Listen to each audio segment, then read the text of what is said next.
नियमितीकरण तो नहीं मिला। अब नियमितीकरण की बात की जाती है तो फिर एक कमेटी बना दी जाती है। ये कमेटी बना बनाकर 4.5 साल से हमारी आंखों में धूल झोंका गया है।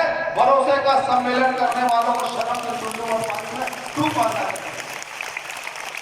आज ग्राम पंचायत भृत्य जो है उनके जो कार्यकर्ता यहाँ पे और अनियमित कर्मचारी का दल जो पूरा यहाँ पे धरने में है, तो किस प्रकार से इनको देख रहे हो और आपकी जैसे जो सरकार आती है भारतीय जनता पार्टी की, तो क्या क्या मन में आप लोगों ने इनके प्रति जो भावनाएं रखी है उसको? निश्चित तौर पे हमने 2 लाख से ज़्यादा कर्मचारियों को अपनी सरकार के समय नियमित किया और ऐसा कोई सगा नहीं जिसे भूपेश बघेल जी ने ठगा नहीं। इन्हीं कर्मचारियों के मंच पे आके 10 दिन में नियमित करने की बात कही गई थी।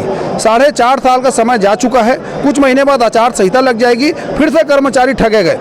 लगातार इनकी आंख में धूल झोंका गया, जालसाजी की गई है और अब कर्मचारी सड़क पर उतरे हैं। इनकी मांग है उसको निश्चित तौर पर पूरी करनी चाहिए। अभी भी सरकार के पास में मौका है, इनकी मांग को मान ले, अन्यथा पूरे वृत्त कर्मचारी सड़क पर उतरेंगे, गली गली गांव को जाएंगे, चरणबद्ध आंदोलन करेंगे। भारतीय जनता पार्टी के नुमाइंदे होने के नाते मेरी ये जिम्मेदारी है कि इनके जो मांग है उसको घोषणा पत्र हम शामिल भी करवाएंगे। और आज जो हमने घोषणा की है कलेक्टर दर में इनको दिलवाना, कलेक्टर दर में इनको रोजगार दिलवाना हमारी प्राथमिकता के तौर पर। इस आंदोलन को हम बिल्कुल समर्थन दे रहे हैं और आगे इस लड़ाई को हम लड़ेंगे सामने। अभी जो वर्तमान सरकार है, भूपेश की सरकार है, वो तो कह रही है कि भाई आखिरी बजट है उसमें जो अनुपूरक बजट है उसमें शामिल करेंगे इनकी बातों को। क्या लगता है? ऊँट के पाँव पालने में दिख जाते हैं। इस बजट से बहुत उम्मीद थी। 200, 400, 500 रुपये देकर कहीं ना कहीं कर्मचारियों को ठगा गया है और ये 200-500 रुपये लेने की स्थिति में ये लोग नहीं हैं। लंबे समय से काम कर रहे हैं, काफ़ी गरीब परिवार से आते हैं, ग्रामीण परिवेश से आते हैं। इनको इनका अधिकार मिलना चाहिए। कलेक्टर दर देने में क्या दिक्कत है? अगर आप नियमित नहीं कर सकते हैं कलेक्टर दर दे दीजिए, लेकिन आपकी इच्छा शक्ति नहीं है, आप देना भी नहीं चाहते हैं।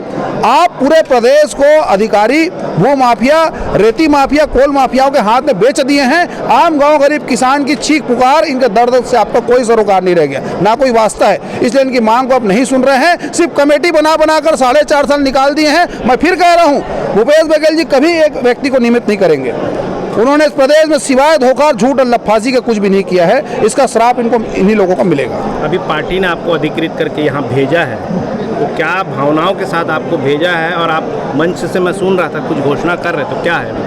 मंच से इस बात का घोषणा है कि हमारे घोषणा पत्र में नियमितीकरण सबसे मुख्य मुद्दा रहेगा कर्मचारियों का, क्योंकि बहुत ज़्यादा कर्मचारी पीड़ित हैं। लंबे समय से आंदोलन कर इनकी पीड़ा का मैं साक्षी हूँ। ये बात मैंने संगठन को बताया, उसे अवगत कराया है और प्राथमिकता के तौर पे कलेक्टर दर में तो तत्काल इनको करना चाहिए। हमारी सरकार आएगी तो पहली बात नियमितीकरण करने की हमने बात कही है और कलेक्टर दर देने की बात प्रमुखता से आज मैंने मंच से की घोषणा की है। इस पर सशर्त हम लोग पालन करेंगे। परिचय गौरी शंकर श्रीवास्तव, प्रवक्ता भाजपा। पूरक बजट में जो इनके शामिल करने की आप लोगों की बात थी, कहाँ तक पहुँची और क्या अभी निष्कर्ष निकल रहे हैं? देखिए, हमारा मुद्दा क्या है, बजट से संबंधित है ही नहीं है। जब किसी विभाग में कोई पद सृजित किया जाता है तो स्वाभाविक रूप से उसके लिए राशि आवंटित की जाती है और यदि उस पद में कोई काम नहीं कर रहा है तो वो राशि क्या है, वो सरेंडर हो जाता है। तो इस तरह से क्या है, अनुपूरक बजट में इसके लिए एक प्रावधान किया जाएगा। ये कहना एक तकनीकी तौर पर गलत है। और आपका कमिटमेंट था चुनाव के पूर्व कि जैसे हमारी सरकार बनेगी 10 दिन में नियमित करने का। उसके बाद 14 फरवरी को आपने फिर पुनः दोहराया कि भाई ये साल किसान बन के अगले साल कर्मचारी बन के हुई।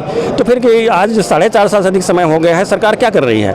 ये पूरी तरह से गुमराह करने वाली बात है। हम इसके भी बिल्कुल इत्तेफाक नहीं रखते हैं। मैं आपके माध्यम से माननीय मुख्यमंत्री महोदय से आग्रह करूंगा कि आप तत्काल इस पर कार्रवाई करें और प्रदेश के जो लाखों आदमी कर्मचारी हैं, जैसे संविदा, दैनिक वेतनभोगी, आउटसोर्सिंग, ठेका और जवाबदार मानदेय, इनको आप जो नियमितीकरण की बात है उसको पूरा करें। और जो कर्मचारी जिसको निकाले गए हैं, आपने हर कर्मचारी संगठन का जो पृथक कर्मचारी उनको लिख के दिया गया था कि हमारे सरकार आएगी तो आपको रोजगार देंगे। लेकिन मैं बताना चाहूँगा कि इसी सरकार में महिला पुलिस वॉलंटियर जो होते थे 4200 करीब है, उनको जॉब से निकाल दिया गया। राष्ट्रीय स्वराज अभियान, ग्रामीण स्वराज अभियान से वहाँ से 180 लोगों को निकाल दिया। इस तरह से कम से कम 10,000 जो अनियमित कर्मचारी हैं उसको निकाल दिया गया। मैं आपके माध्यम से पुनः मैं माननीय मुख्यमंत्री महोदय से निवेदन करूँगा कि उनको कम से कम रोजी रोटी का अवसर दें।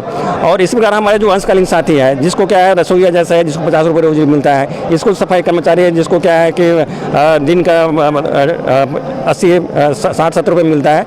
ये तमाम जो हमारे जैसे कि कृषक मित्र है जिसको प्रतिदिन 33 रुपये मिलता है, ऐसे जो अनियमित कर्मचारी हैं उसको न्यूनतम वेजेस सरकार दे।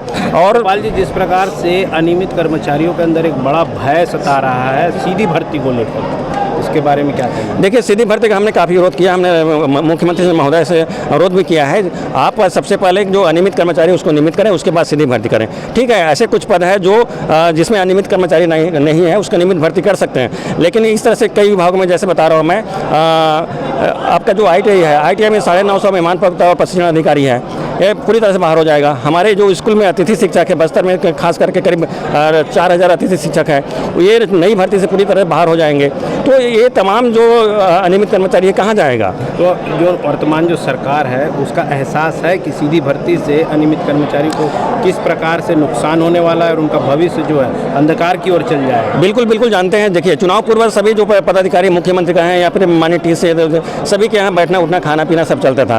क्या वो हमसे परिचित नहीं है? क्या सब जानते हैं? उसको कुछ बताने की जरूरत नहीं है। लेकिन जानबूझ करके सरकार क्या एक प्रकार के जो असंवेदनशीलता दिखा रही है वो हमारे बहुत पीड़ादायक है और कहीं ना कहीं हमारे मन में एक प्रकार से आक्रोश। इसके लिए जवाबदार आप किसको मानते, कर्मचारी वर्ग या शासन को? देखिए, कर्मचारी तो दबाव में है। यदि मैं आज की तारीख में किसी आंदोलन में जाता हूं तो मेरे उच्च अधिकारी मेरे पर दबाव डालता है, तो स्वाभाविक तौर से जिसकी रोजी रोटी उसी नौकरी भरोसे चल रहा है वो अपना एक कंफर्टेबल जोन में है, उसको छोड़ना नहीं चाहता है। लेकिन इसके लिए लड़ेगा कौन?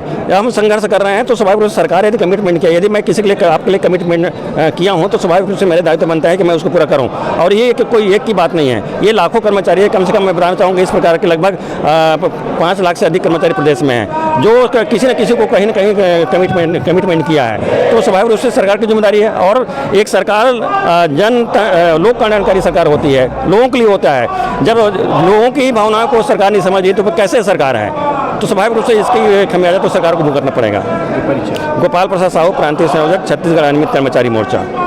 की मांगों को लेकर के सजग है फिर लालीपाप देने में लगी हुई है? देखिए सर, अगर हम लोगों को सजग नहीं लगेगा, लालीपाप नहीं देगा तो निश्चित है तौर पर है कि हम लोग उसको वोट नहीं देंगे।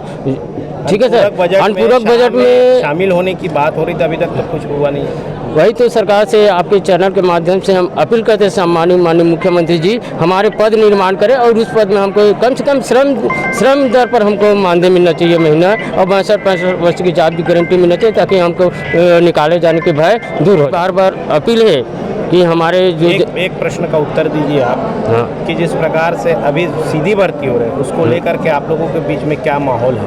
नहीं, माहौल तो वही है सर कि अगर सीधी भर्ती कर देंगे तो फिर हम लोग तो बाहर हो जाएंगे ना। हमको जहाँ 20-25 वर्षों से काम करते आ रहा है और जितने भी शासन की योजना है हमारे द्वारा ही संचालित हो रहा है ग्राम स्तर पर, जहाँ नरवा घुरवा बाड़ी योजना है, गोबर खरीदिए, सभी चीज़ को तो हम लोग ही कर रहे हैं ना। वो समिति मात्रा बना हुआ है, समिति को मानदेय दे रहे हैं, उसके लिए मानदेय। मतलब आप ये मान रहे कुल मिला के आपके साथ जो है सरकार अन्याय, हाँ अन्याय कर रही है, वर्ता कर रही है। हाँ, हमारे साथ वही कर रही है ना। तो अगर आपके अनुपूरक बजट में आप लोगों को शामिल नहीं किया जाता तो ऐसी स्थिति में क्या करोगे? अगर हमारे अनुपूरक बजट में शामिल नहीं करते तो हम हर घर के दीवार में ही लिखेंगे कि सरकार वादा किया था, झूठा निकला, चूने से 2 रुपये के चूने से हम लोग प्रत्येक घर में, हर गांव में, हर मोहल्ला में हम लिख देंगे कि ये धोखा लबरा सरकार है, जो गांव-गांव में डबरा है, भूपेश सरकार लबरा है।